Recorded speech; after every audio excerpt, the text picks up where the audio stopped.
اعوذ باللہ من الشیطان الرجیم بسم اللہ الرحمن الرحیم۔ اردو وائس کے محترم عزیز دوستو، السلام علیکم۔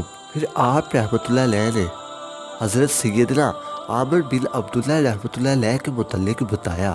حضرت سیدنا عامر بن عبداللہ رحمۃ اللہ علیہ جب نماز کے لیے کھڑے ہوتے تو بہت خضوع اور خضوع سے نماز پڑھتے۔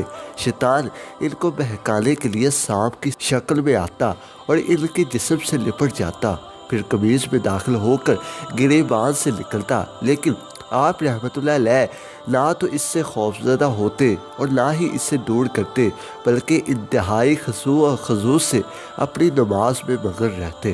جب ان سے کہا جاتا آپ رحمۃ اللہ علیہ سانپ کو اپنے آپ سے دور کیوں نہیں کرتے، کیا آپ کو اس سے ڈر نہیں لگتا، تو آپ رحمۃ اللہ علیہ فرماتے مجھے اس بات سے حیا آتی ہے کہ میں اللہ عز و جل کے علاوہ کسی اور سے ڈروں۔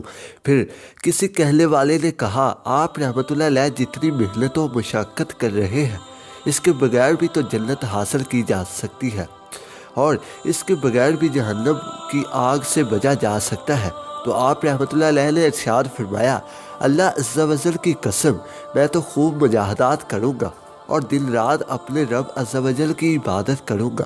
اگر نجات ہو گئی تو اللہ عز و جل کی رحمت سے ہوگی، اور خدا نہ خواستہ جہنم میں گیا تو اپنی محنت و مشقت میں کمی کی وجہ سے جاؤں گا۔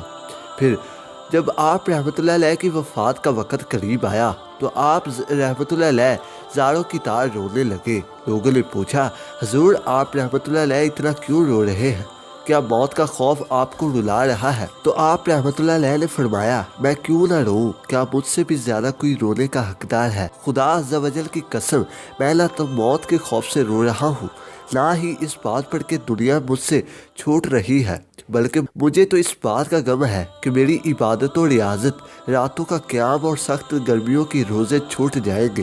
پھر کہنے لگے اے میرے پاک پروردگار عز و جل، دنیا میں غم ہی غم اور مصیبتیں ہی مصیبتیں ہیں، اور آخرت میں حساب و عذاب کی سختیاں، پھر انسان کو آرام و سکون کیسے نصیب ہو؟